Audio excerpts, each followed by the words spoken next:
হুজুর মতপার্থক্য যদি থাকে আমরা সমাধান করার জন্য প্রস্তুত, যত রকম ছাড় দিতে হয় সব ছাড় দেওয়ার জন্য প্রস্তুত। আমরা তো হুজুরদের কাছে প্রস্তাব রেখেছিলাম, ওপেন প্রস্তাব দিয়েছি।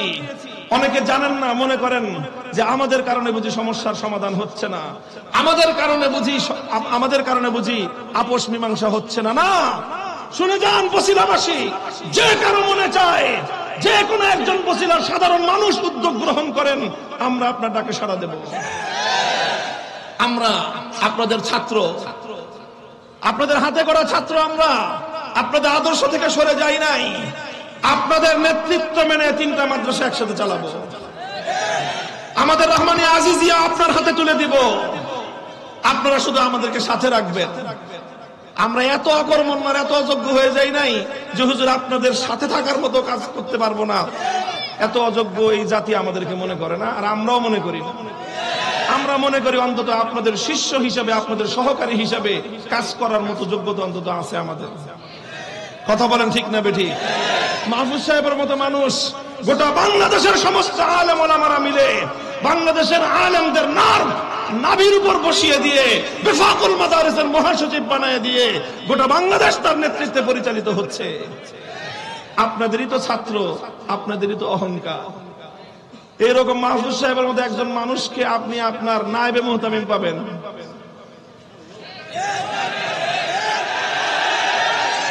গোটা বাংলাদেশের 1000টা মাদ্রাসার মুহতামিম হওয়ার যোগ্যতা যার আছে, তিনি আপনার নেতৃত্বে নায়েবে মুহতামিম হয়ে কাজ করবেন। আমি দায়িত্ব নিলাম।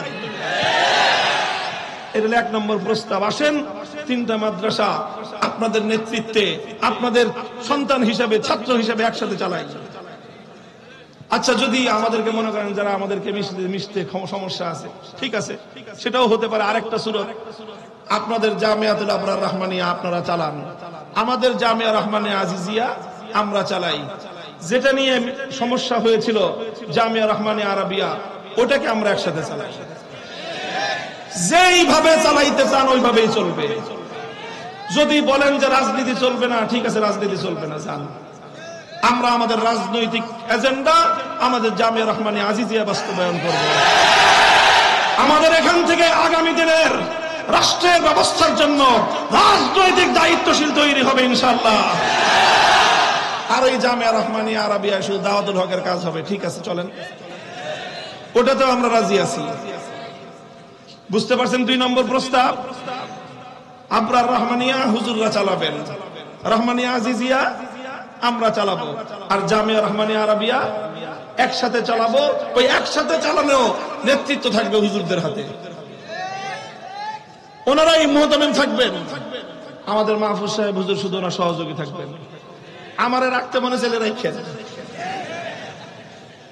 আর আমারে যদি বলেন যে না ও থাকতে পারবে না, তাও সই। আল্লাহ পাক আমাদের জন্য দুনিয়াকে অনেক প্রশস্ত রেখেছেন। এটা হলো 2 নম্বর প্রস্তাব। কথা পরিষ্কার?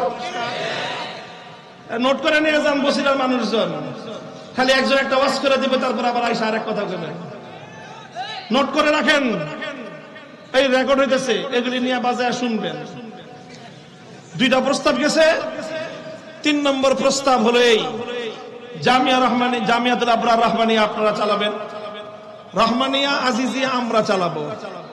আর জামিয়া রহমানিয়া আরাবিয়া যদি আপনারা আপনাদের সাথে আমাদেরকে নেওয়ার মতো কোনো যোগ্য মনে না করেন, তাহলে এক কাজ করেন, আসেন আপনারাও জামিয়া রহমানিয়া আরাবিয়ার হকদার। আমরা মনে করি শাইখুল হাদিস রহমতুল্লাহ আলাইহি তিনিও একজন হকদার। তাহলে আসেন একটা সিদ্ধান্ত করি, অর্ধেক অর্ধেক জামিয়া রহমানিয়া। আপনারা অর্ধেক নেবেন, আমরা অর্ধেক নিব। এখন অর্ধেক অর্ধেক কেমনে? একটা মাদ্রাসার আবার অর্ধেক অর্ধেক করে কেমনে? অর্ধেক অর্ধেক আপনারা যেমনি খুশি ওইমনি আমরা রাজি। আর আমাদেরকে যদি জিজ্ঞাসা করেন, তাহলে আমাদের ফর্মুলা হলো যে কোনো এক পক্ষ ওই জামিয়া রহমানিয়া আরাবিয়ার যে ভবন আছে, ওই যা মাদ্রাসা আছে সব কিছু যে কোনো আপনারা নিতে চাইলে আপনারা, আমাদেরকে দিতে চাইলে আমরা। বিনিময়ে রহমানিয়া মাদ্রাসার 16 কাঠা জমিন, 5 তলা ভবন, এটার বর্তমান মার্কেট ভ্যালু যা আসে, সেই মার্কেট ভ্যালুর 60% অপর পক্ষকে মাদ্রাসা করার জন্য, ভবন করার জন্য দিয়ে দিবেন। যদি আপনারা এই প্রস্তাব গ্রহণ করেন, নিয়ে নেন, আমাদেরকে 60% দিয়ে বসিলার এই 60 ফিটের মাথায় আমাদেরকে ভবন করে দেন।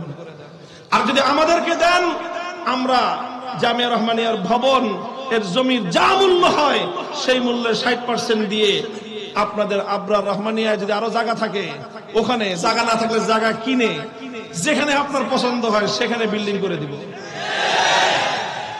3 নম্বর প্রস্তাব এটা। আর 4 নম্বর প্রস্তাবটা শুনলে আপনারা হাসবেন, বলবেন যে এত সহজ প্রস্তাব বুঝি মানুষ গ্রহণ করতে ইতস্তত বোধ করে।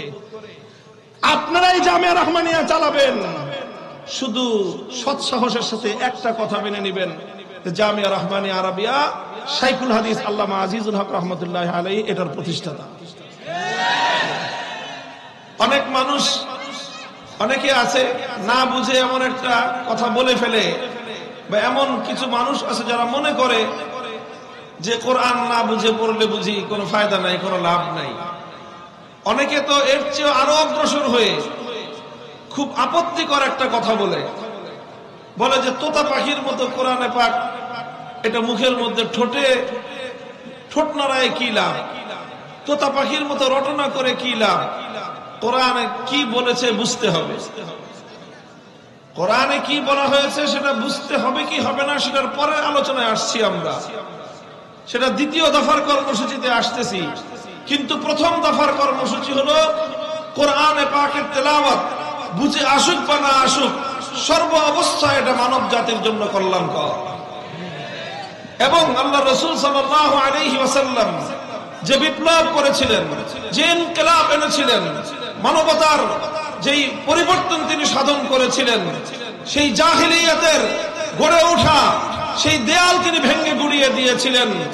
বর্বরতার যে অসভ্য প্রাচীরের উপর আল্লাহর নবী আঘাত করেছিলেন, নবীজির পর সর্বপ্রথম আঘাত ছিল আল্লাহর কোরআনে পাকের তেলাওয়াতের মাধ্যমে জাহিলিয়াত, বর্বরতা, অন্ধকারের প্রাচীর ধসিয়ে দিয়েছিলেন।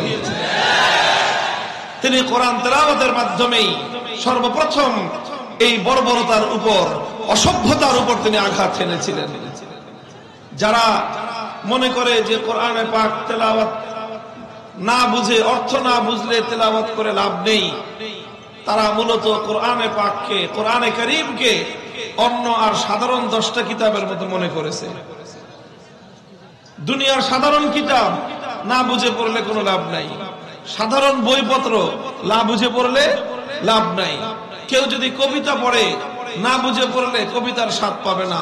কেউ যদি গল্প পড়ে, গল্পের বই পড়লো না বুঝে পড়লো, গল্পের মর্ম বুঝবে না।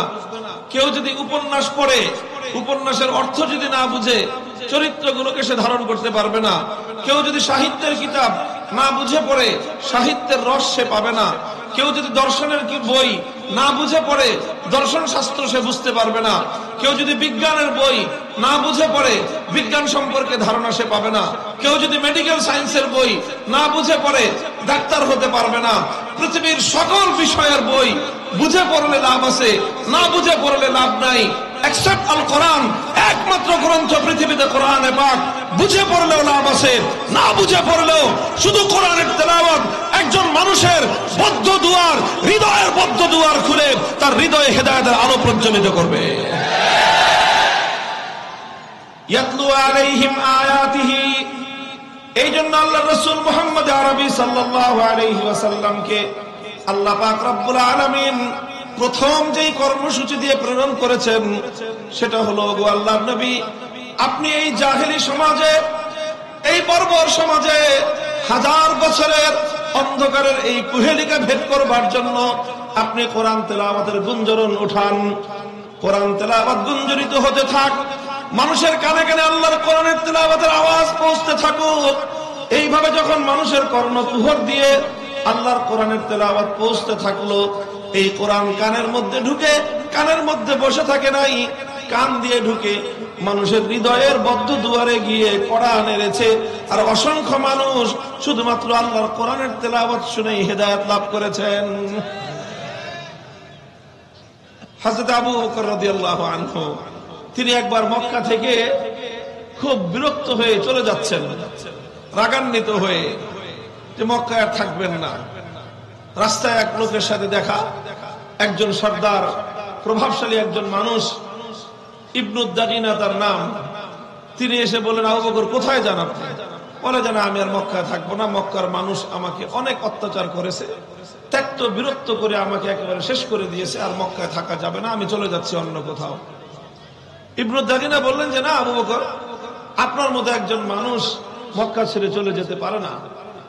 আপনি হলেন এমন একজন মানুষ যার বৈশিষ্ট্যই হলো মানুষের উপকার করা, মানুষের দুঃখের সময় তার পাশে দাঁড়ানো, অভাবী মানুষকে সাহায্য করা আপনার কাজ।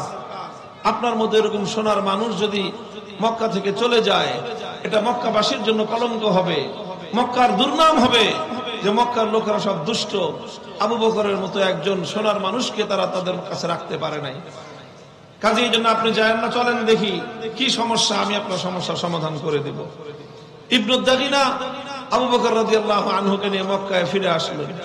ফিরে এসে মক্কাবাসীদেরকে ডাকলেন, বলেন কি ব্যাপার, তোমরা আবু বকরের মতো এরকম একজন মোমের মতো নরম মানুষ, সোনার মতো সুন্দর মানুষ, এই মানুষটাকে তোমরা উত্ত্যক্ত করতে করতে আজকে মক্কা থেকে এসে চলে যাওয়ার উপক্রম, ঘটনা কি? তখন মক্কার লোকেরা বলল যে দেখেন আবু বকর মানুষ তো ভালো, মানুষ তো ভালো, কিন্তু সে যেই সব কাজ করে এগুলো তো আমরা মানতে পারি না। সে অনেক কিছু করেছে, সে আমাদের বাপদাদার ধর্ম ত্যাগ করে মুহাম্মদের ধর্ম গ্রহণ করেছে সাল্লাল্লাহু আলাইহি ওয়াসাল্লাম, আমরা না হয় এটাও মেনে নিলাম। সে সেই মুহাম্মদের ধর্ম প্রচার করে, আমরা না হয় সেটাও মেনে নিলাম। সে মুহাম্মদের উপর নাজিলকৃত কিতাব এটা সে তেলাওয়াত করে, আমরা না হয় সেটাও মেনে নিলাম। কিন্তু কথা হলো যে সে যদি মক্কায় থাকতে হয় আমাদের একটা শর্ত মানতে হবে। কি শর্ত? বলে যে সে যে কোরআন তেলাওয়াত করে ঘরের বারান্দায় দাঁড়ায়, এই ঘরের বারান্দায় তেলাওয়াত করতে পারবে না, তার তেলাওয়াত করতে হবে ঘরের ভিতরে। তেলাওয়াত যত ইচ্ছা তত করুক, কিন্তু ঘরের ভিতরে দরজা জানলা বন্ধ করে দিয়ে কোরআন তেলাওয়াত করতে হবে। কেন ভাই কি সমস্যা? ঘরের মালিক আবু বকর, বারান্দার মালিকও তা সে নিজেই, তো সে কোরআন তেলাওয়াত করবে ঘরের ভিতরে করবে না বারান্দায় করবে, তাতে তোমাদের সমস্যা কি? না আমাদের সমস্যা আছে। কি সমস্যা? বলে যে আবু বকর সিদ্দিক যখন কোরআনে পাকের তেলাওয়াত করতে আরম্ভ করে, আবেগ মাখা কণ্ঠে যখন উন্মুক্ত বারান্দায় দাঁড়িয়ে, উঠোনের উপর দাঁড়িয়ে আল্লাহর কালামুল্লাহ যখন আবু বকর সিদ্দিক তেলাওয়াত করতে আরম্ভ করেন, তখন এই আবু বকরের আবেগ মাখা কণ্ঠের তেলাওয়াতের মধ্যে এমন মন্ত্রমুগ্ধের মতো জাদু মাখানো এই তেলাওয়াত মানুষের হৃদয়গুলোকে এমন ভাবে আকৃষ্ট করতে থাকে, লোহাকে যেরকম চুম্বক তার নিজের দিকে টানতে থাকে, আবু বকরের কোরআনের তেলাওয়াত গোটা মক্কার সমস্ত মানুষগুলোকে তার দিকে এইভাবে আকর্ষণ করতে থাকে। আমরা ঘরগুলোর মধ্যে আমাদের শিশুদেরকে পর্যন্ত বেঁধে রাখতে পারি না, সব বাধা মারিয়ে সমস্ত প্রতিবন্ধকতাকে উপেক্ষা করে আমাদের ঘরগুলো থেকে ছোট ছোট বাচ্চারা পর্যন্ত আবু বকরের কোরআন তেলাওয়াত শোনার জন্য তার বাড়ির পাশে গিয়ে ভিড় জমায়। আমরা এটা বরদাস্ত করতে পারবো না যে আবু বকর এইভাবে মক্কার মধ্যে থেকে তেলাওয়াতে কোরআনের মাধ্যমে সে আমাদের গোটা সমাজ ব্যবস্থাকে ভেঙে চুরে খান খান করে দিবে, আমাদের এত চেষ্টাকে সে বরবাদ করে দিবে। আমরা তো এটা মানতে পারি না। মুহতারাম হাজিরিন, এই ঘটনা প্রমাণ করে যে আল্লাহর কোরআনের তেলাওয়াতের ইফেক্টিভনেস কত, এর প্রভাব কত। আল্লাহর কসম খেয়ে বলি, শুধুমাত্র কোরআনে পাকের তেলাওয়াত পৃথিবীতে এমন শক্তি রাখে, এই আসমান এবং জমিনের মধ্যে আর কোন কিছুর মধ্যে সেই শক্তি না। মানুষের হেদায়েতের জন্য, মানুষের পাষাণ হৃদয়কে মোমের মতো বিগলিত করে দেওয়ার জন্য এই মহাবিশ্বের মধ্যে আল কোরআনের তেলাওয়াতের চেয়ে উত্তম আর কোনো কিছুই থাকতে পারে না। এই জন্য আল্লাহ পাক রব্বুল আলামিন রাসূল আকরাম সাল্লাল্লাহু আলাইহি ওয়াসাল্লামকে সর্বপ্রথম যে কর্মসূচি দিয়েছেন সেটা হলো ইয়াতলু আলাইহিম আয়াতিহি, তেলাওয়াত শুরু করেন, মানুষের কানে কানে তেলাওয়াতের আওয়াজ পৌঁছে দিন, ঘরে ঘরে আল্লাহর কোরআনের তেলাওয়াত গুঞ্জরিত হোক। দেখবেন সমস্ত বাতিল, সমস্ত মিথ্যা, সমস্ত অন্ধকার এই কোরআনে পাকের তেলাওয়াতের আওয়াজে সব ধীরে ধীরে দূরীভূত হতে থাকবে। আলহামদুলিল্লাহ, এই কোরআনের তেলাওয়াত এখনো আমাদের সমাজে কিছুটা হলেও আছে। আছে না নাই? কিসের মাধ্যমে আছে? আমাদের সমাজে বর্তমানে কোরআনে পাকের এই তেলাওয়াত জিন্দা আছে আমাদের বিশেষভাবে সবচেয়ে বেশি এই কওমি মাদ্রাসাগুলোর মক্তব এবং হেফজখানার মাধ্যমে। মক্তব এবং হেফজখানার মাধ্যমে। মক্তবে আমরা মুসলমানদের ছোট ছোট বাচ্চাদেরকে কোরআনের তেলাওয়াতের নাজেরা শিক্ষা দেই, দেখে পড়তে পারে। হিফজখানায় এই কোরআনে পাকের তেলাওয়াতকে এক একটা বাচ্চা হৃদয়ের মধ্যে, কচি হৃদয়ের মধ্যে খোদাই করে দেওয়া হয়। আর এভাবে এই সকল বাচ্চারা মুসলিম সমাজে বিচরণ করতে থাকে, মুসলমানদের ঘরে ঘরে তারা চলতে থাকে, তাদের মুখে মুখে আল্লাহর কোরআন উচ্চারিত হতে থাকে। আর এভাবে কোরআনের তেলাওয়াতের মাধ্যমে মুসলিম সমাজের মধ্যে আলো বিকিরণ হতে থাকে। কথা বলেন ঠিক না বেঠিক? তবে এখনো সমাজের বিশাল একটা অংশ কোরআনের তেলাওয়াতের এই নূর থেকে বঞ্চিত রয়ে গেছে। আমাদের আরো চেষ্টা করতে হবে। কথা বলেন ঠিক না বেঠিক?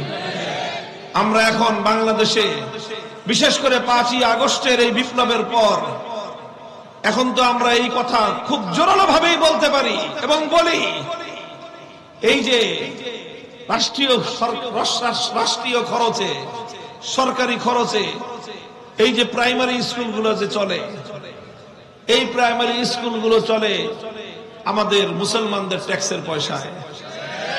আমাদের ট্যাক্সের পয়সা দিয়ে প্রাইমারি স্কুলগুলোতে এর যাবতীয় খরচ, দালান কোঠা, শিক্ষক শিক্ষিকাদের বেতন, যাবতীয় সব খরচ হয় জনগণের ট্যাক্সের পয়সায়। সেই ট্যাক্সের পয়সা দিয়ে সেখানে পড়াশোনাও করে আমাদের বাচ্চারা, আমাদের ছেলেরা, আমাদের মেয়েরা প্রাইমারি স্কুলগুলোতে পড়ে। আর সেই প্রাইমারি স্কুলগুলোতে আমাদের বাচ্চাদেরকে আমাদের পয়সা দিয়ে বাংলা পড়ানোর জন্য টিচার আছে, ইংলিশ পড়ানোর টিচার আছে, অঙ্ক পড়ানোর টিচার আছে, ম্যাথমেটিক্স পড়ানোর টিচার আছে, তাদেরকে আবার সেই বিজ্ঞান পড়ানোর টিচার আছে, তারপরে তাদেরকে পিটি করানোর টিচারও আছে।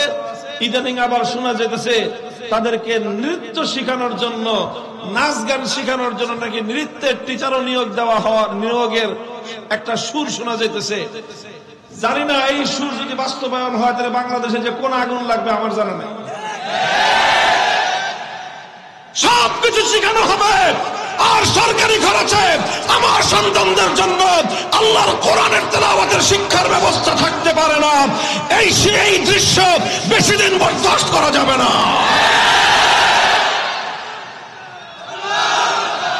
প্রতিটা প্রাইমারি স্কুলের জন্য, প্রতিটা প্রাইমারি স্কুলে একজন করে নুরানি মুআল্লিম, যিনি বিশুদ্ধ কোরআনের তেলাওয়াত শিক্ষা দিবেন আমাদের কচি সন্তানদেরকে।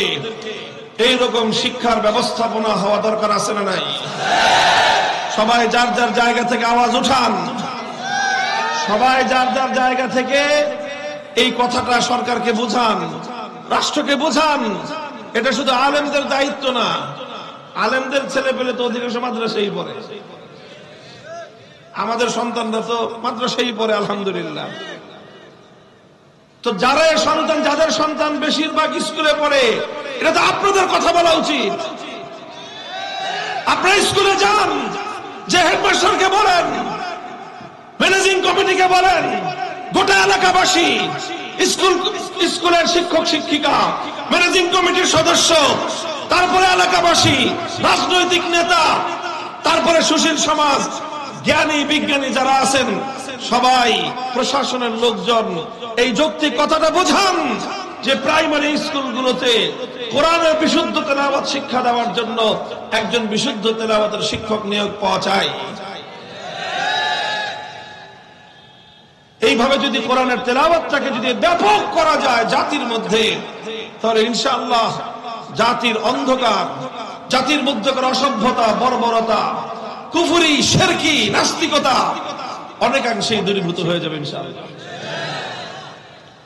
তাহলে কোরআনে পাক তেলাওয়াত এটা হলো প্রথম কর্মসূচি। আল্লাহ রাসূল সাল্লাল্লাহু আলাইহি ওয়াসাল্লাম যেই কাজের মাধ্যমে দুনিয়াতে তিনি তার ঐতিহাসিক বিপ্লব সাধন করেছিলেন, মানবতার কল্যাণ সাধন করেছিলেন, তার সর্বপ্রথম কাজ ছিল ইয়াতলু আলাইহিম আয়াতি, দুই নম্বর কর্মসূচি ছিল আল্লাহর পয়গম্বরের ওয়া ইউআল্লিমুহুমুল কিতাব, তালিমে কিতাব। তালিমে কিতাবের অর্থ হলো যেই কিতাবুল্লাহ, যে কোরআনে পাকের তিনি তেলাওয়াত করলেন প্রথম কর্মসূচির মাধ্যমে, এবার দ্বিতীয় কর্মসূচি হলো সেই কোরআনটাকে মানুষকে বোঝান, কোরআনের মর্ম বুঝান, কোরআনের ব্যাখ্যা বুঝান, কোরআনের তাফসীর বুঝানো। এটা ছিল রাসূল সাল্লাল্লাহু আলাইহি ওয়াসাল্লামের 2 নম্বর দায়িত্ব, 2 নম্বর কর্মসূচি। আলহামদুলিল্লাহ, নবী আকরাম সাল্লাল্লাহু আলাইহি ওয়াসাল্লাম উম্মতকে আল্লাহর কোরআনের মর্ম বুঝিয়েছেন, অর্থ বুঝিয়েছেন, ব্যাখ্যা বুঝিয়েছেন। যেভাবে বোঝাতে হয় আল্লাহর নবী সেভাবেই বুঝিয়েছেন। তালিমে কিতাব অর্থ হলো আল্লাহর কোরআনে পাকের মর্ম বুঝানো। এই কর্মসূচিটাও বর্তমানে চালু আছে আলহামদুলিল্লাহ, এবং সবচেয়ে সুন্দরভাবে চালু আছে আমার বাংলাদেশের কওমি মাদ্রাসাগুলোতে। যেই কয়টা মাদ্রাসার নাম নিলাম এগুলোতেও আছে, অন্য সব মাদ্রাসাতেই আছে। মাদ্রাসাগুলোতে উম্মতের কাছে কোরআনের মর্ম বোঝানোর জন্য, কোরআনের মর্ম পৌঁছানোর জন্য সব ধরনের মেহনত এবং চেষ্টা আছে। আছে না নাই? উলামায়ে কেরাম এই মাদ্রাসা থেকে কোরআনে পাকের তাফসীর শিখে, কোরআনে পাকের ইলম হাসিল করে তাফসীরুল কোরআন মাহফিলগুলোর মাধ্যমে বাংলার প্রত্যন্ত অঞ্চলে পাড়ায় পাড়ায়, মহল্লায় মহল্লায় মানুষের কাছে কোরআনে পাকের মেসেজ, কোরআনের বার্তা মানুষের কাছে পৌঁছে দেয়। মসজিদে মসজিদে উলামায়ে কেরাম তাফসীরের মাধ্যমে মুসল্লিদের কাছে কোরআনের বার্তা পৌঁছে দেয়। এরপরে উলামায়ে কেরাম তাফসীরুল কোরআন লিখে লিখে মানুষের হাতে হাতে পৌঁছে দেয়। মানুষ নিজেরা কোরআনের তাফসীর পড়ে পড়ে কোরআনের মর্ম বুঝতে পারে। অনুবাদ লিখে লিখে মানুষের কাছে পৌঁছে দিয়েছে। মানুষ আলেমদের লিখিত সেই অনুবাদ পড়ে পড়ে তারা কোরআনে পাকের অনুবাদ এবং কোরআনের মর্ম এবং তার অর্থ বুঝতে পারে। কথা বলেন ঠিক কিনা? মুহতারাম হাজিরিন, এই জায়গাটায় বড় আফসোসের একটা কথা আমার আছে। সেটা হলো এই আমাদের অসংখ্য মানুষ আছে আমাদের সমাজে, শিক্ষার অভাব নাই, প্রচুর পড়াশোনা করেছে, হাজার হাজার বই পড়েছে সাহিত্যের, কেউ পড়েছে গল্পের বই, কেউ পড়েছে উপন্যাসের বই, কেউ পড়েছে সায়েন্সের বই, কেউ মেডিকেল সায়েন্সের বই পড়েছে, হাজার হাজার বই তার জীবনে পড়াশোনা করেছে। কিন্তু তার সারাটা জীবনে একটা বার আল্লাহর কোরআন শুরু থেকে শেষ পর্যন্ত, সূরা ফাতিহা থেকে সূরা নাস পর্যন্ত আল্লাহর পক্ষ থেকে প্রেরিত এই মহাগ্রন্থের অনুবাদটুকু পড়ার তার সৌভাগ্য হয় নাই। আছে না নাই? এটা তার মুসলমানের জন্য, একজন মুমিনের জন্য এর চেয়ে বড় লজ্জার আর কোনো বিষয়ই থাকতে পারে না যে আল্লাহ পাক তোমার কাছে একটা বার্তা পাঠালেন, তোমার জন্য, তোমার হেদায়েতের জন্য আল্লাহ একটা কিতাব নাজিল করলেন। তোমার আল্লাহ, তোমার রব তোমাকে কি বললেন তুমি অন্তত একবার একটু পড়ে দেখবার চেষ্টা করলে না? একটা বার তোমার রবের, রহমান রহিম রবের বার্তাটা, তার পক্ষ থেকে নাজিলকৃত কিতাবের মর্মটা একবার বুঝবার চেষ্টা করলে না? মুসলমান, তোমার জন্য এটা চরম লজ্জার বিষয়। কাজে এই জন্য সকল ধর্মপ্রাণ মুসলমানদের কাছে এটা আমাদের অনুরোধ, হক্কানি উলামায়ে কেরাম যে সকল তরজমায়ে কোরআন লিখেছেন, অনুবাদ লিখেছেন, তাফসীর লিখেছেন, সেগুলো সংগ্রহ করে একটু একটু করে পড়া শুরু করেন। কোরআনে পাকের সূরা ফাতিহা থেকে সূরা নাস পর্যন্ত পূর্ণ কোরআনটা অন্তত একবার এর অর্থটা বুঝার, মর্মটা বুঝার চেষ্টা করুন। আল্লাহ বুঝবার তৌফিক দান করেন। এটা গেল কোরআনে পাকের দ্বিতীয় নম্বর কর্মসূচি, আল্লাহর রাসূলের কোরআনকে কেন্দ্র করে। আলহামদুলিল্লাহ, এই কর্মসূচি বর্তমানে আমাদের সমাজে জিন্দা আছে। বিশেষ করে কওমি মাদ্রাসার মাধ্যমে আমরা 10 বছরের দীর্ঘ পাঠ্যসূচির মাধ্যমে আমরা মুসলমানদের সন্তানদেরকে এই মাদ্রাসাগুলোর মাধ্যমে কোরআনে পাকের মর্ম বোঝানোর চেষ্টা করি। কথা বলে ঠিক কিনা? 10 বছরের এই শিক্ষা সিলেবাসের মাধ্যমে মূল উদ্দেশ্যই হলো মুসলমানের সন্তানদেরকে কোরআনের মর্ম বোঝানো, কোরআনের ব্যাখ্যা বোঝানো, কোরআনের তাফসীর এই পরিমাণ তারা যেন বুঝতে পারে যে গোটা জাতিকে যেন তারা সেই ব্যাপারে আবার বোঝাতে পারে, জানাতে পারে। এবং সেই মেহনত চলতেছে, ইনশাআল্লাহ অব্যাহতভাবে চলবে। আল্লাহর পয়গম্বরের 3 নম্বর কর্মসূচি হলো ওয়ায়ুআল্লিমুহুমুল কিতাবা ওয়াল হিকমাহ, তালিমে হিকমত। তালিমে হিকমত এটা হলো নবীজির 3 নম্বর কাজ। তালিমে হিকমতের অর্থ কি? তালিমে হিকমতের অর্থ হলো কোরআন যখন নাজিল হলো আল্লাহর নবী 1 নম্বর কর্মসূচির আওতায় তেলাওয়াত করলেন, 2 নম্বর কর্মসূচির আওতায় সেই কোরআনের মর্ম এবং ব্যাখ্যা উম্মতকে বোঝালেন। শুধু ব্যাখ্যা বুঝিয়ে দিয়ে আল্লাহর নবীর দায়িত্ব ক্ষান্ত হয় নাই, বরং 3 নম্বর দায়িত্ব হলো আল্লাহর নবীর যে কোরআনে পাকের এক একটা বিধান, কোরআনে পাকের এক একটা হুকুম, আল্লাহর এক একটা হুকুম এবং এক একটা বিধান, এটা শুধুমাত্র আল্লাহর নবী মুখে বলে দিয়ে তার দায়িত্ব ক্ষান্ত করেন নাই, বরং আল্লাহর কোরআনের অনেক বিধান এমন রয়েছে এটা শুধুমাত্র মুখে বললে উম্মত বুঝতে পারবে না। এই জন্য আল্লাহর পক্ষ থেকে তার নবীর উপর দায়িত্ব আর জিম্মাদারি হলো যেই বিষয়গুলো থিওরিটিক্যাল বললে উম্মত বুঝবে না, সেই বিষয়গুলোকে আপনি প্র্যাকটিক্যাল ভাবে উম্মতকে শিখিয়ে দিন। তালিমে হিকমতের অর্থ হলো কোরআনে পাকের প্র্যাকটিক্যাল এক্সপ্লেনেশন। একটা হলো তালিমে কিতাব, এটা হলো থিওরিটিক্যাল এক্সপ্লেনেশন, আর তালিমে হিকমত এটা হলো প্র্যাকটিক্যাল এক্সপ্লেনেশন। একটা হলো কোরআনে পাকের মর্ম বোঝানো, আর একটা হলো কোরআনে পাকের বাস্তব রূপ দেখানো। এটাই হলো তালিমে হিকমত। রাসূল আকরাম সাল্লাল্লাহু আলাইহি ওয়াসাল্লাম সেটা করেছেন এবং উম্মতকে সেটা বুঝিয়ে দিয়েছেন। যদি আল্লাহর নবী না বোঝাতেন তাহলে কোরআনের অনেক বিধান দুনিয়ার মানুষ বুঝতেই পারত না।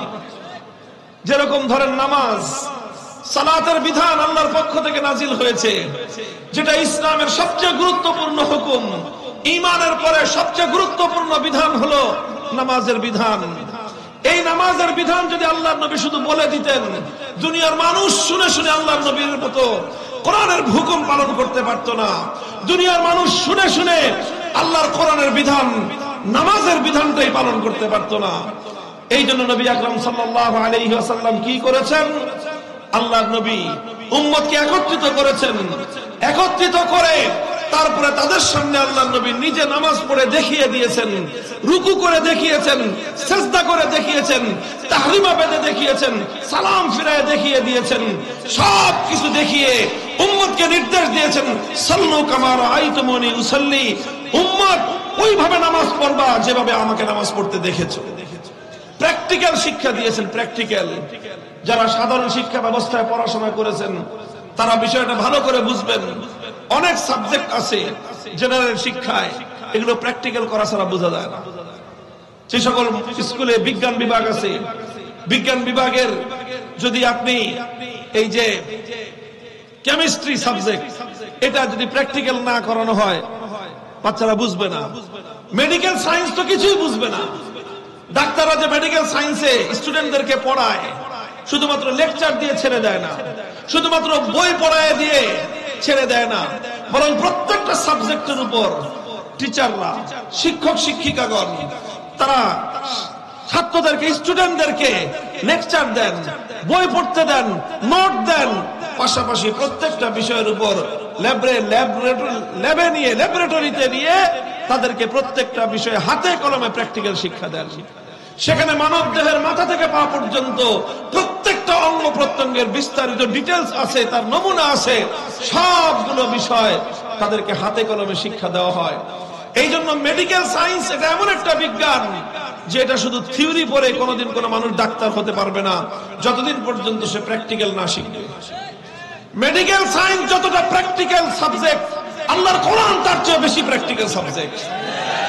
আবার বলছি, মেডিকেল সায়েন্স যতটা প্র্যাকটিক্যাল সাবজেক্ট, কোরআনে পাক তার চেয়ে বেশি প্র্যাকটিক্যাল সাবজেক্ট। এই জন্য মেডিকেল সায়েন্স যেভাবে টিচারদের কাছ থেকে, অভিজ্ঞ ডাক্তারদের কাছ থেকে হাতে কলমে না শিখলে কেউ কোনোদিন ভালো ডাক্তার হতে পারে না, ঠিক তদ্রূপ হাক্কানি উলামায়ে কেরামের কাছ থেকে হাতে কলমে আল্লাহর কোরআনের বিধানগুলো না শিখলে কোনোদিন কোনো মানুষ পরিপূর্ণভাবে কোরআনের বিধানের উপর আমল করতে পারবে না। এই জন্য রাসূল সাল্লাল্লাহু আলাইহি ওয়াসাল্লামের 3 নম্বর দায়িত্ব, খুবই গুরুত্বপূর্ণ দায়িত্ব, যে নবী শুধু কোরআন তেলাওয়াত করে দিলেই আপনার দায়িত্ব শেষ নয়। কোরআনে শুধু তাফসীর শোনায় দিলেন, ব্যাখ্যা শোনায় দিলেন, এতেই আপনার দায়িত্ব শেষ নয়, বরং যেটার ব্যাখ্যা শোনালেন, যেটার মর্ম বোঝালেন, এবার সেটাকে প্র্যাকটিক্যাল করে দেখায় দিতে হবে যে কোনটা কিভাবে বাস্তবায়ন করতে হয়। আল্লাহর নবী নামাজের বিধান বাস্তবায়ন করে দেখায় দিয়েছেন। রোজা আল্লাহর নবী রেখেছেন, রোজার প্রত্যেকটা মাসালা প্র্যাকটিক্যাল বুঝিয়েছেন। আল্লাহর নবী যাকাতের বিধান প্র্যাকটিক্যাল বাস্তবায়ন করিয়েছেন। এভাবেই হজ আল্লাহর নবী নিজের জীবদ্দশায় সমস্ত সাহাবীদেরকে নিয়ে হজ করে হজের প্র্যাকটিক্যাল আমলগুলোকে তাদেরকে শিখিয়ে দিয়েছেন। ঠিকভাবে জিহাদের ময়দানে গিয়ে আল্লাহর নবী প্র্যাকটিক্যালি জিহাদ করে উম্মতকে জিহাদের সঠিক শিক্ষা এবং তালিম দিয়েছেন। প্রতিটা বিষয় আল্লাহর নবী প্র্যাকটিক্যাল ভাবে তালিম দিয়েছেন। শুধু এক্ষেত্রেই নয়, শুধু ব্যক্তিগত জীবনে নয়, পারিবারিক জীবন বলেন, রাষ্ট্র জীবন বলেন, সেখানেও আল্লাহর নবী আল্লাহর কোরআনের এক একটা বিধানকে প্র্যাকটিক্যাল করে দেখিয়েছেন। হাদিসের কিতাবের মধ্যে বর্ণিত হয়, আল্লাহর নবী যেদিন মক্কা বিজয় করলেন, মক্কা বিজয়ের পরে মক্কার মধ্যে একটা ঘটনা সংঘটিত হলো, অপরাধ। কিসের অপরাধ? চুরির অপরাধ। চুরি হলো, চোর ধরা পড়লো। চোর সাধারণ কোনো মানুষ নয়, একজন মহিলা মানুষ, সাধারণ কোনো মহিলা নয়, সম্ভ্রান্ত একজন মহিলা। বনু মখজুম আরবের একটা অতি উচ্চ মর্যাদা সম্পন্ন বংশ, সেই পরিবারের মেয়ে হলো বনু মখজুমের মেয়ে, নাম হলো তার ফাতেমা। এই পরিবারটা হলো সেই পরিবার যেই পরিবারে আল্লাহর নবীর দাদির জন্ম হয়েছিল, অর্থাৎ নবীজির বাবার মামুর বাড়ি, আল্লাহর নবীর সঙ্গে ব্লাড কানেকশন যাদের। তো সেই পরিবারে যখন মেয়েটা ধরা পড়লো, ফাফাজিআ কওমুহা ইলা উসামা ইবনে যায়েদ, তখন তার গোটা সম্প্রদায় তার আতঙ্কগ্রস্ত হয়ে পড়লো যে এখন তো কোরআনের বিধান বাস্তবায়ন যদি হয়, মেয়েটার হাত কাটা যাবে, পুরো বংশের নাক কাটা যাবে। কারণ যখন তার হাত কাটা যাবে, মানুষ জিজ্ঞাসা করবে এই মেয়েটা কোন বংশের, জবাব আসবে বনু মখজুমের। তখন মানুষ বলবে হায় হায়, এত সম্ভ্রান্ত বংশের নারীরা চুরি করে, তাহলে আমাদের বংশের মান সম্মান ধুলোয় মিশে যাবে।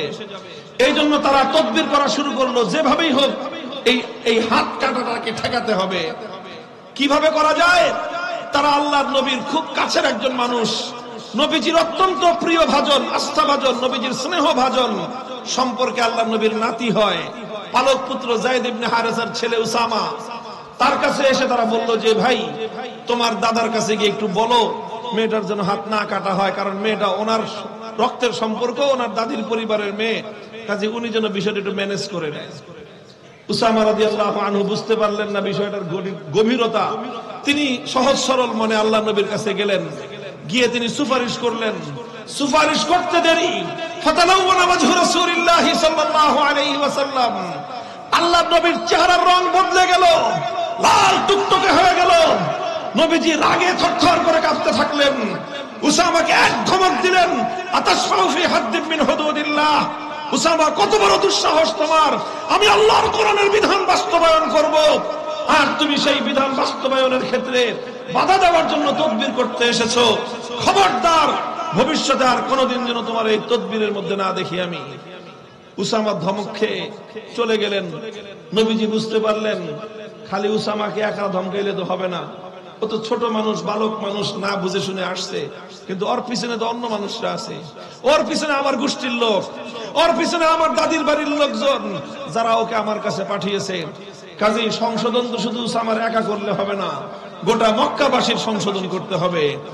ফালাম্মা কানাল আশিয়্যু কাম রাসূলুল্লাহ সাল্লাল্লাহু আলাইহি ওয়াসাল্লাম, বুখারী শরীফের হাদিস, বিকাল বেলা আসরের নামাজ পড়ে আল্লাহর নবী পবিত্র বাইতুল্লাহর সামনে দাঁড়ালেন। কাবার চত্বরে গোটা মক্কার মানুষ একত্রিত হয়েছে। আল্লাহর নবী তাদেরকে লক্ষ্য করে ভাষণ দিলেন। দুনিয়ার মানুষ বিজয়ের পরে দুনিয়ার অনেক বড় বড় নেতা নেত্রীরা ভাষণ দেয়, আর আল্লাহর নবীও মক্কা বিজয়ের পর জাতির উদ্দেশ্যে ভাষণ দিয়েছিলেন। নবীর বক্তব্যই কিয়ামত পর্যন্ত সমস্ত নেতা কর্মীদের জন্য সর্বোত্তম আদর্শ রয়েছে। আল্লাহর নবী বললেন যে দেখো, হে আমার মক্কাবাসী, হে আমার সগোত্রবাসী, হে আমার কুরাইশ বংশ, আমার দাদির পরিবার বনু মখজুম গোত্রের লোকেরা, শুনে রাখো, ইন্নামা হালাকা মান কানা ক্বাবলাকুম ইযা সারাকা ফীহিমুদ দাঈফ আকামু আলাইহিল হাদ ওয়া ইযা সারাকা ফীহিমুশ শরীফ তারাকুহু তোমাদের পূর্বেকার অনেক জাতি ধ্বংস হয়ে গেছে, আল্লাহ তাদেরকে আযাব গজব দিয়ে ধ্বংস করে দিয়েছেন। তাদের অপরাধ ছিল যখন তাদের মধ্যে কোন প্রভাবশালী লোক অন্যায় করত, কোন প্রভাবশালী লোক, ক্ষমতাবান টাকা পয়সাওয়ালা মানুষ যখন কোন অন্যায় করত, কোন শিল্পপতি, কোন ক্ষমতাবান এমপি, মন্ত্রী, মিনিস্টার অথবা মন্ত্রীর দুলাভাই, এমপির খালু, এই জাতীয় লোকজন যখন অন্যায় করত, চুরি করত, শিল্পপতি মানুষ, ইন্ডাস্ট্রিয়ালিস্ট, বিশাল টাকা পয়সার মালিক, এই জাতীয় মানুষ অন্যায় করলে, অপরাধ করলে সিস্টেমে তাদেরকে ছেড়ে দেওয়া হতো। ওয়াইদা সারাকা ফীহিমুদ দাঈফ আকামু আলাইহিল হাদ। আর ওই একই অপরাধ করেছে দুর্বল মানুষ, রিকশাওয়ালা চুরি করেছে, ঠেলা গাড়িওয়ালা অপরাধ করেছে, ভ্যান গাড়ি চালক অপরাধ করেছে, কৃষক, শ্রমিক, মজদুর অপরাধ করেছে, খেটে খাওয়া মেহনতি মানুষ, রাস্তার টোকাই, সে যখন অপরাধ করে ধরা পড়ছে, এখন বলে যে আইনের শাসন 100 ভাগের জায়গায় 200 ভাগ কায়েম করার উপরে। কারণ ওর কোনো মামুও নাই, ওর কোনো খালুও নাই, ওর কোনো দুলাভাইও নাই। কাজী এখন ওর উপর দিয়ে যত পারো আইনের শাসন তোরা বাস্তবায়ন কর। আল্লাহর পয়গম্বর বলেন যে বড় লোকের জন্য এক বিচার, গরিবের জন্য আরেক বিচার, শিল্পপতির জন্য এক বিচার, দরিদ্রের জন্য আরেক বিচার, ক্ষমতাবানের জন্য এক বিচার, টোকাইয়ের জন্য আরেক বিচার। বিচার ব্যবস্থায় এই বৈষম্য যখন কোন জাতি করেছে, এই অপরাধে আল্লাহ পাক রব্বুল আলামিন একটা জাতিকে ধ্বংস করে দিয়েছেন। মুহতারাম হাজিরিন, বৈষম্য সাধারণ কোন অপরাধ নয়। আমার দলের লোকজন করলে পার, বিরোধী দলের লোকজন করলে ঠ্যাঙ্গায় রাস্তার উপরে পাঠিয়ে দিবেন।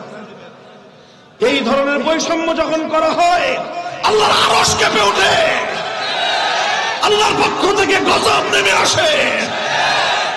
এই জন্য বৈষম্য এটা ইসলাম কোনদিন বরদাস্ত করে না, বেইনসাফি ইসলাম বরদাস্ত করে না।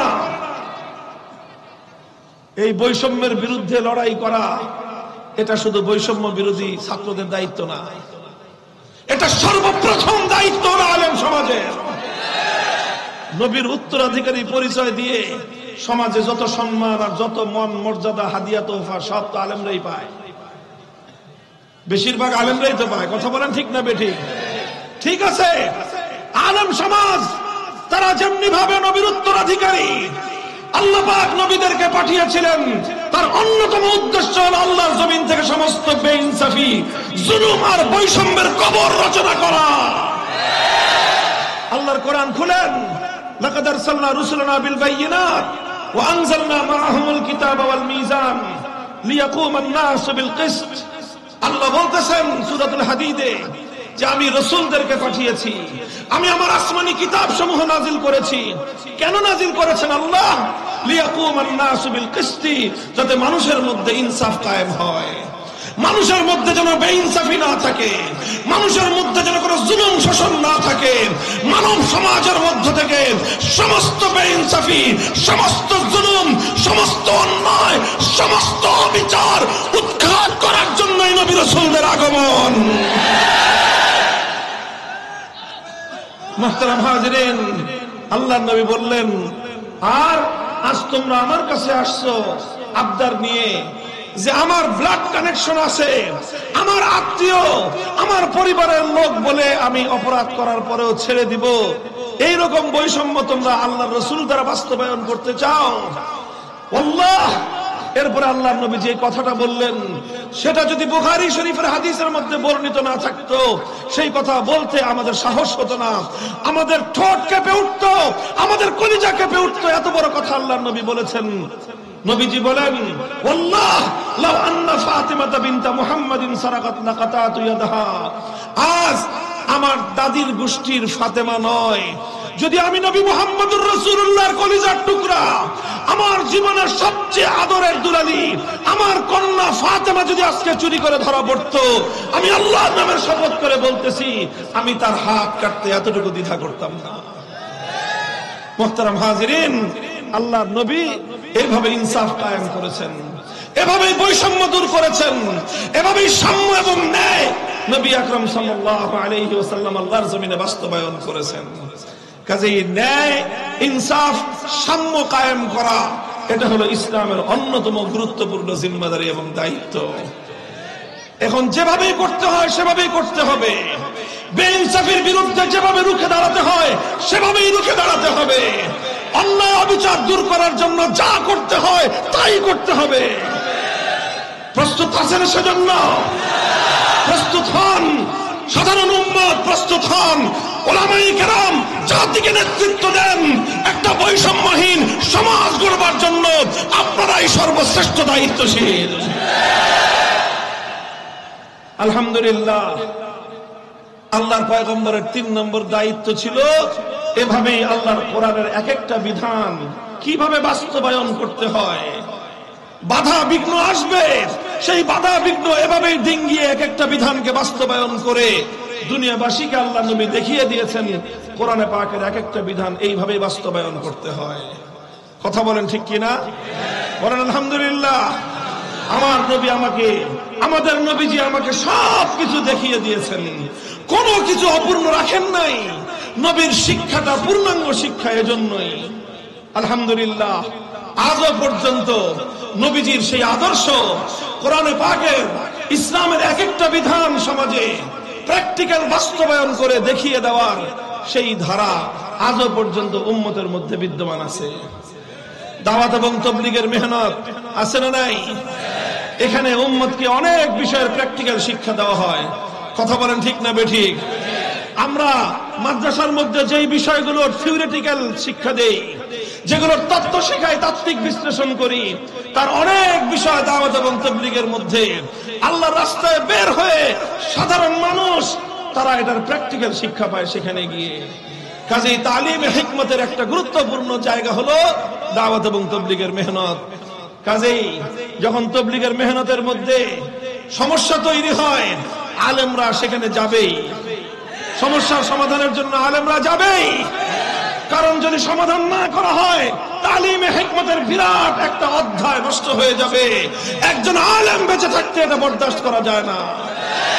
এজন্য কারো কাছে খারাপ লাগুক, কুলমুতু বিগাইজিকুম, তুমি জ্বলতে জ্বলতে জ্বলে পুড়ে মরে যাও, তাতে আমাদের কিছুই আসবে যাবে না। আমরা আমাদের দায়িত্ব পালন করেই যাব। আমরা সমস্যা সমাধান করার জন্য সর্বশেষ মুহূর্ত পর্যন্ত চেষ্টা করবই। ঠিক তেমনি ভাবে আরো কিছু বিষয় আছে যেগুলোর প্র্যাকটিক্যাল শিক্ষা দেওয়ার জন্য মজলিসে দাওয়াতুল হক মেহনত করতেছে। কথা বলেন ঠিক কিনা? ইসলামের অনেক বিষয় প্র্যাকটিক্যাল তালিমের জন্য, তার প্র্যাকটিক্যাল আমলি নমুনার জন্য হযরত ওয়ালা হারদুয়া আবরারুল হক রাহমাতুল্লাহ আলাইহির মাধ্যমে হাকিমুল উম্মত রাহমাতুল্লাহ আলাইহির এই মেহনতের সিলসিলা চলছে এবং উম্মতের মধ্যে অনেক বিষয়ের, কোরআনের অনেক বিষয়ের প্র্যাকটিক্যাল তালিম এখানে চলে। কথা বলেন ঠিক না বেঠিক?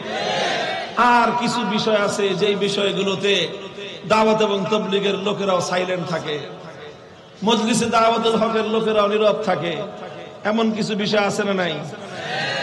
নীরব থাকতে হয় কাজের সুবিধার্থেই, নীরব থাকা কাজের সুবিধার্থেই নীরব থাকে।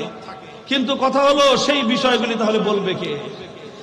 এমন কিছু বিধান আছে, বিশেষ করে ইসলামের যে বিধানগুলোর সাথে সমাজের সম্পর্ক, যে বিষয়গুলোর সাথে রাষ্ট্রের সম্পর্ক, যে বিষয়গুলোর সাথে প্রশাসনের সম্পর্ক, যে বিষয়গুলোর সাথে আদালতের সম্পর্ক, যে বিষয়গুলোর সাথে বিচার ব্যবস্থার সম্পর্ক, সেই বিষয়ে দাওয়াত এবং তাবলীগেও আলোচনা হয় না, সেই বিষয়ে মজলিসে দাওয়াতুল হকেও আলোচনা হয় না। সেই বিষয়গুলোর কোরআনে পাকের প্র্যাকটিক্যাল নমুনা বাস্তবায়ন করার জন্য উলামায়ে উম্মত ইসলামী রাজনীতি করে, ইসলামী রাজনীতি করে।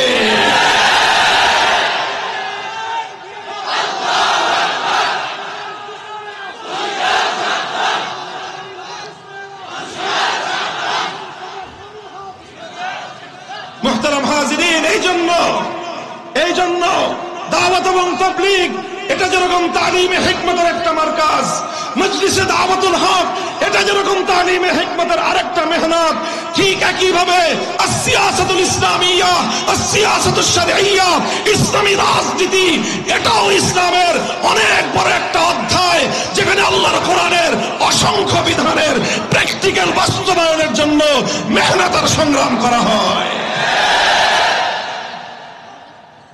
আর এটা গেল 3 নম্বর কর্মসূচি। ওয়ায়ুআল্লিমুহুমুল কিতাব ওয়াল হিকমা, তালিমে হিকমত। 4 নম্বর কর্মসূচি হলো ওয়ায়ুযাক্কিহিম, তাজকিয়া। তাজকিয়ার শব্দের অর্থ করা হয় আত্মশুদ্ধি। আত্মশুদ্ধি এটা কি জিনিস? তাজকিয়ার হাকিকত হলো, লক্ষ্য করো ছাত্ররা, ভালো করে বুঝো, তাজকিয়ার হাকিকতটা কি। প্রথম কর্মসূচি ছিল তেলাওয়াতে কিতাবুল্লাহ, কোরআনের তেলাওয়াত, মনে আছে? 2 নম্বর কর্মসূচি ছিল তালিমে কিতাবুল্লাহ, অর্থাৎ কোরআনে পাকের মর্ম এবং ব্যাখ্যা বোঝানো। 3 নম্বর কর্মসূচি ছিল তালিমে হিকমত, অর্থাৎ শুধুমাত্র থিওরি আর শুধুমাত্র মৌখিক বিশ্লেষণের মাধ্যমেই কোরআনকে পরিপূর্ণ বোঝানো যায় না, বরং কোরআনে পাককে আমল করে দেখিয়ে দিতে হয়। এটার নাম হলো তালিমে হিকমত। আল্লাহ নবী 3 কাজ করেছেন, তবে শুধুমাত্র প্র্যাকটিক্যাল নমুনা দেখায় দেওয়ার পরেও আল্লাহ নবীর জিম্মাদারি খতম হয় নাই, বরং 4 নম্বর জিম্মাদারি রয়ে গেছে। আর সেই 4 নম্বর জিম্মাদারি হলো তেলাওয়াতে কিতাবুল্লাহর মাধ্যমে যেই কোরআনকে তেলাওয়াত করা হয়েছে, তালিমে কিতাবুল্লাহর মাধ্যমে যেই কোরআনকে ব্যাখ্যা করা হয়েছে, তালিমে হিকমতের মাধ্যমে যেই কোরআনকে আমলে পরিণত করা হয়েছে, এবার তাজকিয়ার মাধ্যমে সেই কোরআনকে মানুষের আখলাক এবং চরিত্রে পরিণত করো। এটা আমলের চেয়েও আরো অনেক উন্নত পর্যায়ে চরিত্রে পরিণত করা। দেখেন, একটা কাজ একবার কষ্ট করে করা যায়, একটা কাজ আমলে পরিণত করা আর একটা কাজ চরিত্রে পরিণত করা সমান নয়। কথা বলেন ঠিক না বেঠিক? আপনি ইচ্ছা করে সত্য কথা বললেন, 1 বার 2 বার 3 বার সত্য কথা বললেন, কিন্তু আবার সুযোগ পাইলে মিথ্যা কথা বলেন। তাহলে সত্য কথা যখন বললেন, সত্য কথার উপর আপনার আমল হলো, কিন্তু মাঝে মাঝে আবার মিথ্যা বলেন, তাহলে বোঝা গেল সত্য বলার চরিত্র আপনার হাসিল হয় নাই, এখনো তাজকিয়া হয় নাই, আখলাক আসে নাই। আপনি হয়তো কখনো কারো সামনে বিনয় দেখালেন, আবার আড়ালে গিয়ে আপনি অহংকার প্রকাশ করলেন, তার মানে তাওয়াজু এবং বিনয় আপনার আমলের মধ্যে এসেছে, আখলাকের মধ্যে আসে নাই। তার অর্থ হলো এই, তাজকিয়ার অর্থ হলো এই যে যেই কোরআনের তেলাওয়াত করেছো, তালিমের মাধ্যমে যেই কোরআনের মর্ম ব্যাখ্যা বুঝিয়েছো, তালিমে হিকমতের মাধ্যমে যেই কোরআনকে তুমি আমলে পরিণত করেছো, এবার তাজকিয়ার মাধ্যমে সেই কোরআনকে তুমি তোমার আখলাকে পরিণত করো। তাজকিয়ার মাধ্যমে পুরা উম্মতের আখলাক কোরআনী আখলাক বানাও, পুরা উম্মতকে কোরআনের চরিত্রের উপর তুমি উঠাও। পুরা উম্মত যখন কোরআনে পাকের আখলাকের উপর আসবে, তখনই আল্লাহর পয়গম্বরের মেহনত চূড়ান্ত সফল হবে। এই তাজকিয়ার মেহনত আছে না নাই? টুটা ফাটা যতটুকু আছে, হক্কানি উলামায়ে কেরাম, মাশায়েখে ইজামের মাধ্যমে, বিশেষ করে তাসাউফ এবং খানকাহি মেহনতের মাধ্যমে উম্মতের এক এক ব্যক্তির চরিত্রের মধ্যে আল্লাহর কোরআনী আখলাক পয়দা করার চেষ্টা করা হচ্ছে।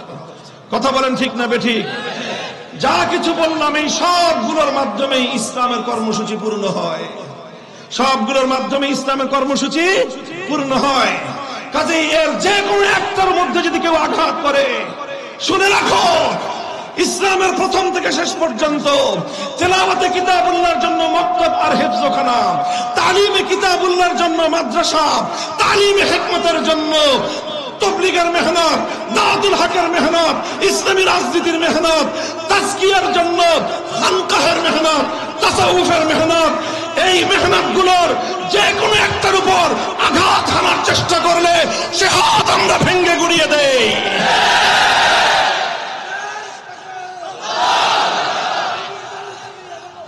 আমরা তার বিরুদ্ধে রুখে দাঁড়াই। উলামায়ে কেরাম জাতির অতন্দ্র প্রহরী। কথা বলেন ঠিক না বেঠিক? দাওয়াত এবং তাবলীগে গন্ডগোল লাগছে, আলেমরা বলেছেন, আলেমরা সিদ্ধান্ত দিবে, উলামায়ে কেরাম ফয়সালা করবে। কারো ইজারাদারিতে দাওয়াত এবং তাবলীগের মেহনত ছাড়া হবে না।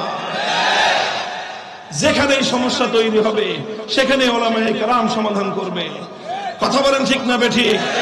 যদি ইসলামী রাজনীতি নিয়ে কেউ কোনো কথা বলতে চায়, জিভ টেনে ছিঁড়ে ফেলে দেওয়া হবে। ভাড়াটিয়া হিসেবে থাকি না এই দেশে। এই দেশটা 1947 সালে ভাগ বাটোয়ারার সময় আমাদের ভাগে পড়ছে। তোমরা বেশি পাইছো, আমরা কম পাইছি, ঠকছি। তখন ঠকার পরে যেটুক আছে এটুক পিওর আমাদের। মুসলমানদের জমিন, স্বপ্ন ছিল, অঙ্গীকার ছিল, এই জমিনে আল্লাহর কোরআনের রাজ কায়েম হবে, সংবিধান হবে আল্লাহর কোরআনের সংবিধান, আইন চলবে আল্লাহর আইন। 24 বছর পর্যন্ত পশ্চিম পাকিস্তানি স্বৈরাচারেরা গাদ্দারি করেছে। 71 সাল থেকে 2024 সাল 54 বছর পর্যন্ত আমার বাংলাদেশের স্বদেশী শাসক গোষ্ঠী গাদ্দারি করেছে। 78 বছর পর্যন্ত বিশ্বাসঘাতকতা দেখেছি। এবার সময় এসেছে একটা বিপ্লবের আর একটা ইনকিলাবের। সে বিপ্লব হবে ইসলামের বিপ্লব।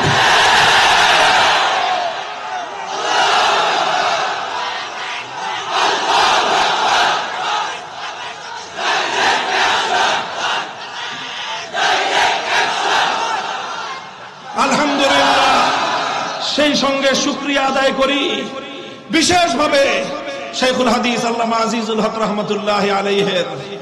আল্লাহ পাক বাংলার ইতিহাসের তার এই শ্রেষ্ঠ বান্দার উপর বাংলাদেশের ইতিহাসের এক ক্ষণজন্মই মহাপুরুষের কবরকে আল্লাহ পাক রহমতের দ্বারা ভরপুর করে দেন এবং তার ডান হস্তের মতো তার সহযোদ্ধা ছিলেন আপনাদের বসিলার কৃতি সন্তান মরহুম হযরত মাওলানা আব্দুল মালিক রহমতুল্লাহ আলাইহি। তারা ইসলামের এই পূর্ণাঙ্গ মেহনতের নকশা জামিয়া রহমানিয়া আরাবিয়ায় রেখে গেছেন। জামিয়া রহমানিয়া আরাবিয়া 1986 সালে যখন প্রতিষ্ঠিত হয়েছে, আমার মনে পড়ে আজও আমাদের প্রিয় উস্তাদ হযরত মাওলানা মুফতি মনসুরুল হক সাহেব দামাত বারাকাতুহুল আলিয়ার কথা। হুজুর আমাদেরকে বারবার একটা কথাই বলতেন, একটা কথাই শেখাতেন, রহমানিয়া প্রতিষ্ঠিত হয়েছে হার লাইনের তাকাজা পূরণ করার জন্য। আমরা সেই চেতনা শিখেই বড় হয়েছি। 10 বছর হুজুরদের কাছে পড়েছি, এক কথা শিখেছি, একটা চেতনাই আমরা শিখেছি। আমরা তেলাওয়াতে কিতাবুল্লাহর জন্য মক্তব করব, হিফজখানা করব, তালিমে কিতাবের জন্য মাদ্রাসা করব, তালিমে হিকমতের জন্য মেহনত করব, দাওয়াত এবং তাবলীগের মেহনত করব, দাওয়াতুল হকের। আবার প্রয়োজন হলে রাষ্ট্র এবং রাজনীতিতে আমরা ভূমিকা রাখব। আবার তাসাউফের চর্চার জন্য আমরা খানকাহতেও যাব।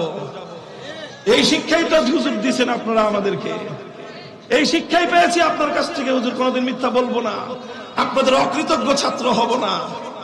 কিন্তু খালি বিনয়ের সাথে প্রশ্ন রাখতে মনে চায়, হুজুর সেই কথা কি বদলায় গেল কিনা? আমার ওস্তাদকে আল্লাহ হেফাজত করেন ভুল ত্রুটি থেকে, আমাদেরকেও হেফাজত করেন। জামিয়া রহমানিয়া আরাবিয়া 1986 সালে শেখুল হাদিস রহমতুল্লাহ আলাইহি তার সহযোদ্ধাদেরকে নিয়ে যেই চেতনার উপর কায়েম করেছিলেন, 2024 সালেও একই চেতনার উপর জামিয়া রহমানিয়া আছে। চ্যালেঞ্জ করে বলতে পারবো, মধ্যখানে যে কাউকে রাখেন, যদি আমাদের কথার মধ্যে কোনো ত্রুটি থাকে, কোনো বাড়াবাড়ি থাকে, যদি প্রমাণ হয় ভুল বলেছি, হাজার মানুষের সামনে যে কারো পায়ের উপর পড়ে ক্ষমা চাইতে এতটুকু দ্বিধা করব না। শেখুল হাদিস রহমতুল্লাহ আলাইহির জীবনের অন্যতম সৌন্দর্য ছিল ইসলামের পূর্ণাঙ্গতাকে নিজের জীবনেও ধারণ করেছেন এবং তিনি সেই চেতনা অনুযায়ী জামিয়া রহমানিয়া আরাবিয়া গড়ে তুলেছিলেন। এবং আমরা মনে করি, যদি পরবর্তীতে কারো শায়েখের সেই চেতনার সঙ্গে দ্বিমত সৃষ্টি হয়ে থাকে, হতেই পারে। সবাই সবকিছু সবসময় একমত থাকবে এটা হয় না। ইমামদের অনেক সময় মতামত পরিবর্তন হয়েছে। ইমাম আবু হানিফা রহমতুল্লাহ আলাইহি অনেক সময় অনেক মত পরিবর্তন হয়েছে। সমস্ত বড় বড় আলেমদের অনেক সময় অনেক মত পরিবর্তন হয়েছে। অন্য কারো মত পরিবর্তন হয়ে থাকতে পারে। যদি অন্য কারো মত পরিবর্তন হয়ে থাকে, তো যিনি ফাউন্ডার, তিনি যেই চেতনার উপরে এই জামিয়াকে গড়লেন, সেই চেতনাটা যদি ভুল না হয়ে থাকে, তাহলে তো আপনার দায়িত্ব ছিল যে সসম্মানে এই জামিয়া রহমানিয়াকে শাইখুল হাদিসের চেতনার উপর রেখে গিয়ে আপনার অন্য চেতনার জন্য ভিন্ন এদারা দাঁড় করানো। আমরা আজও বলি সেই কথাই, এবং এখনো আমাদের ওপেন দাওয়াত সবার কাছে একই দাওয়াত। মরহুম হযরত মাওলানা আব্দুল মালিক রহমতুল্লাহ আলাইহির জন্য নাম উচ্চারণ করলে শ্রদ্ধায় মাথা নত হয়ে আসে, এজন্যই যে তিনিও শুরুতে একটা সময় পর্যন্ত ইতস্তত ছিলেন, ওনাকেও ভুলভাল বুঝিয়ে দেওয়া হয়েছিল। কিন্তু শেষ পর্যন্ত উনি একটা জিনিস দেখলেন, যে মূল প্রতিষ্ঠাকালীন সময়ের আসল যে চেতনা, আসল যে মূলনীতি, সেটার উপর কে আছেন। উনি যখন দেখলেন যে ওনার উস্তাদ শেখুল হাদিস রহমতুল্লাহ আলাইহি তিনি ওই চেতনার উপর আছেন, কমিটির মূলত আলেম হিসেবে, গুরুত্বপূর্ণ আলেম হিসেবে একমাত্র সদস্য তিনি ছিলেন। তিনি বললেন যে তাহলে আমি এই চেতনার উপরে হুজুরের সাথে আছি, আমরণ থেকে গেছেন। এরপরেও আমরা বলি মত পার্থক্য হতে পারে, ইসলামে মত পার্থক্যটা খারাপ কিছু না, বরং ইসলামের মত পার্থক্যটাও একটা সৌন্দর্য। কথা বলেন ঠিক না বেঠিক? হুজুর, মত পার্থক্য যদি থাকে আমরা সমাধান করার জন্য প্রস্তুত, যত রকম ছাড় দিতে হয় সব ছাড় দেওয়ার জন্য প্রস্তুত। আমরা তো হুজুরদের কাছে প্রস্তাব রেখেছিলাম, ওপেন প্রস্তাব দিয়েছি। অনেকে জানেন না, মনে করেন যে আমাদের কারণে বুঝি সমস্যার সমাধান হচ্ছে না, আমাদের কারণে বুঝি আপোষ মীমাংসা হচ্ছে না। না, শুনে যান বছিলাবাসী, যে কারো মনে চায় যে কোনো একজন বছিলার সাধারণ মানুষ উদ্যোগ গ্রহণ করেন, আমরা আপনার ডাকে সাড়া দেব। আমরা আপনাদের ছাত্র, আপনাদের হাতে গড়া ছাত্র। আমরা আপনাদের আদর্শ থেকে সরে যাই নাই। আপনাদের নেতৃত্ব মেনে 3টা মাদ্রাসা একসাথে চালাবো। আমাদের রহমানিয়া আজিজিয়া আপনার হাতে তুলে দিব, আপনারা শুধু আমাদেরকে সাথে রাখবেন। আমরা এত অকর্মণ্য, এত অযোগ্য হয়ে যাই নাই যে হুজুর আপনাদের সাথে থাকার মতো কাজ করতে পারবো না। এত অযোগ্য এই জাতি আমাদেরকে মনে করে না, আর আমরাও মনে করি না। আমরা মনে করি অন্তত আপনাদের শিষ্য হিসাবে, আপনাদের সহকারী হিসাবে কাজ করার মতো যোগ্যতা অন্তত আছে আমাদের। কথা বলেন ঠিক না বেঠিক? মাহফুজ সাহেবের মতো মানুষ গোটা বাংলাদেশের সমস্ত আলেম ওলামারা মিলে বাংলাদেশের আলেমদের নাভির উপর বসিয়ে দিয়ে বেফাকুল মাদারিসের মহাসচিব বানায় দিয়ে গোটা বাংলাদেশ তার নেতৃত্বে পরিচালিত হচ্ছে। আপনাদেরই তো ছাত্র, আপনাদেরই তো অহংকার। এরকম মাহফুজ সাহেবের মতো একজন মানুষকে আপনি আপনার নায়েবে মুহতামিম পাবেন।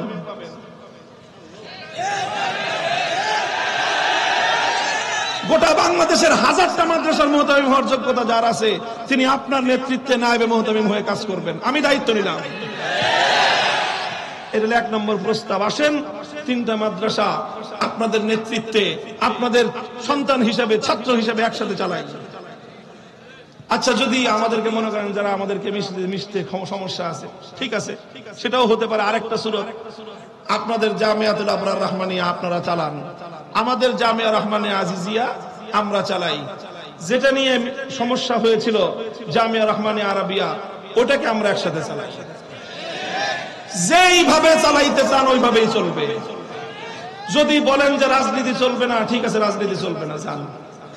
আমরা আমাদের রাজনৈতিক এজেন্ডা আমাদের জামিয়া রহমানিয়া আজিজিয়া বাস্তবায়ন করব। আমাদের এখান থেকে আগামী দিনের রাষ্ট্রের ব্যবস্থার জন্য রাজনৈতিক দায়িত্বশীল তৈরি হবে ইনশাআল্লাহ। আর ওই জামিয়া রহমানিয়া আরাবিয়া শুধু দাওয়াতুল হকের কাজ হবে, ঠিক আছে, চলেন, ওটাতেও আমরা রাজি আছি। বুঝতে পারছেন? 2 নম্বর প্রস্তাব, আবরার রহমানিয়া হুজুররা চালাবেন, রহমানিয়া আজিজিয়া আমরা চালাবো, আর জামিয়া রহমানিয়া আরাবিয়া একসাথে চালাবো। ওই একসাথে চালানো নেতৃত্ব থাকবে হুজুরদের হাতে, ওনারাই মুহতামিম থাকবেন। আমাদের মাহফুজ সাহেব হুজুর শুধু ওনার সহযোগী থাকবেন। আমারে রাখতে মনে ছেলে রাখেন, আর আমারে যদি বলেন যে না ও থাকতে পারবে না, তাও সই। আল্লাহ পাক আমাদের জন্য দুনিয়াকে অনেক প্রশস্ত রেখেছেন। এটা হলো 2 নম্বর প্রস্তাব। কথা পরিষ্কার? নোট করে নিয়ে যান বছিলার মানুষজন। খালি একজন একটা ওয়াজ করে দিবে, তারপর আবার আইসা আরেক কথা কইবেন। নোট করে রাখেন, এই রেকর্ড হইতেছে, এগুলি নিয়ে বাজায় শুনবেন। 2টা প্রস্তাব গেছে। 3 নম্বর প্রস্তাব হলো এই,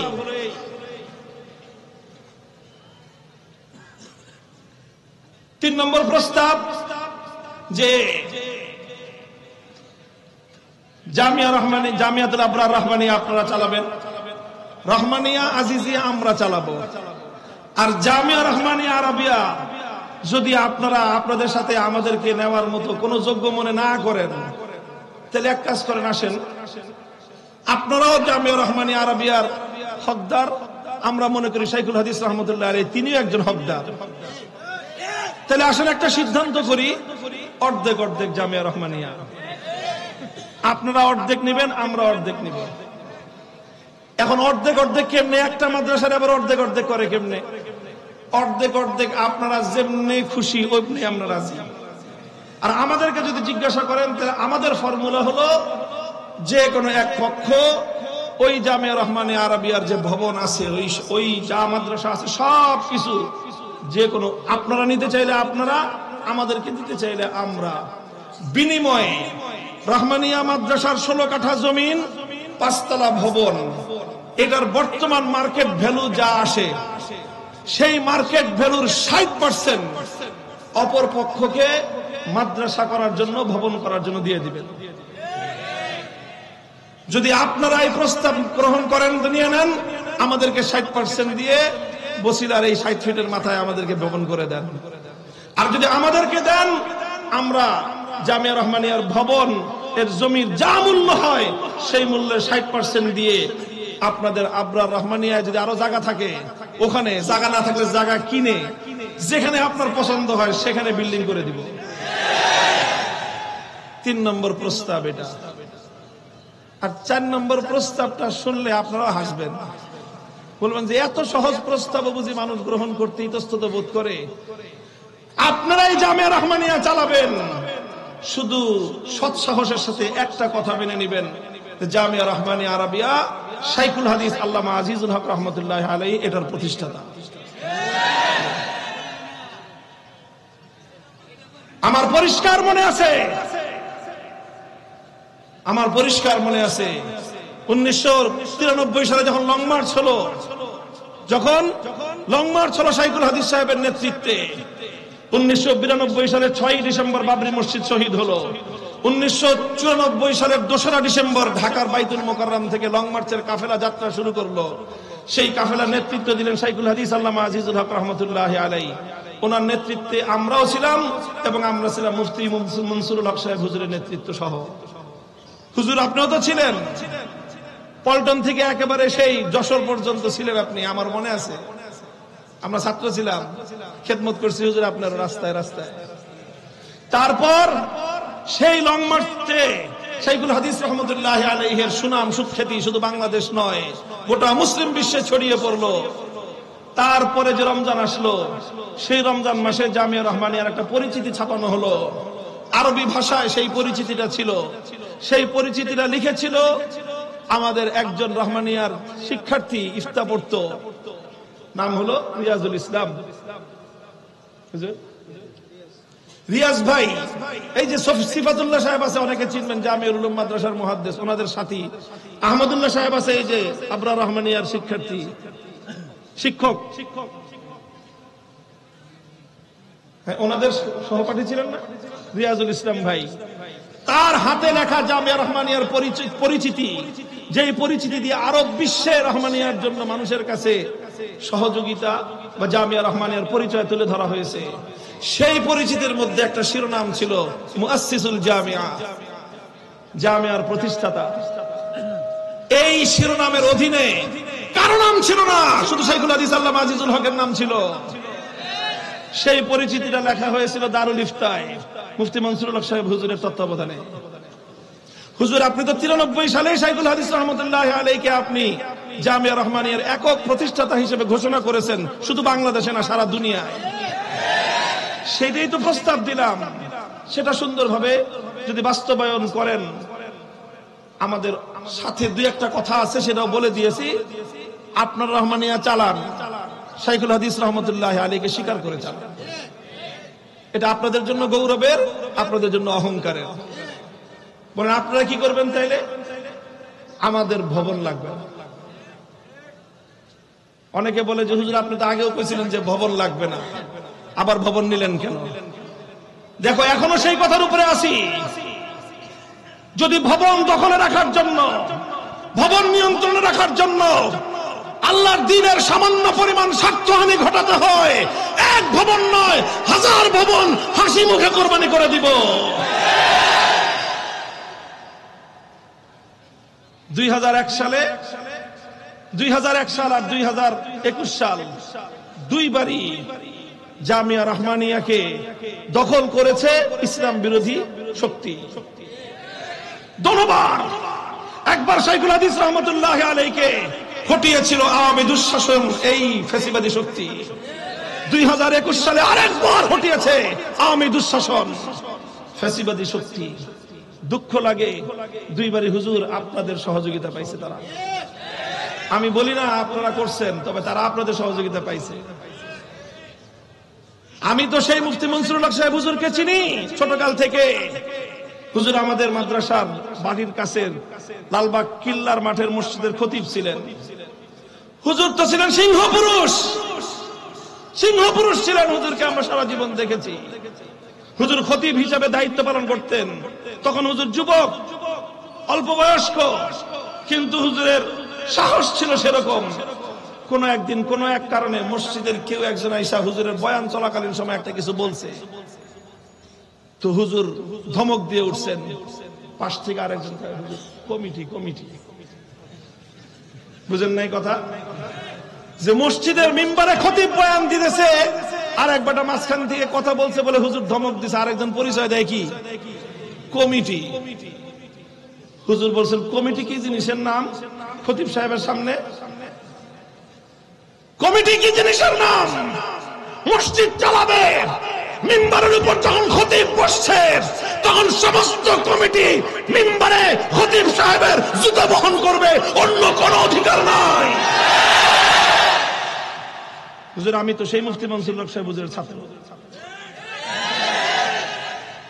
আপনারা 2001 সাল থেকে কি কথা শুরু করলেন হুজুর, যে কমিটি কমিটি কমিটি কমিটি, এই বলতে বলতে এখন সেই কমিটি আপনাদের কাঁধে এমন ভাবে সওয়ার হয়েছে, এখন ভালো কথা ইচ্ছা করলেও আপনারা এই অপদার্থ কমিটির কারণে করতে পারেন না। বলেন আমরা সাহায্য করবো আপনাদেরকে। নাম নিলাম নাই, মোহাম্মদপুর অঞ্চলের এক কমিটি আছে। এরপরে যদি প্রয়োজন হয় তাহলে নাম নিয়ে এই 40 ফিট অঞ্চলের মধ্যে তাকে অবাঞ্ছিত করে দিব।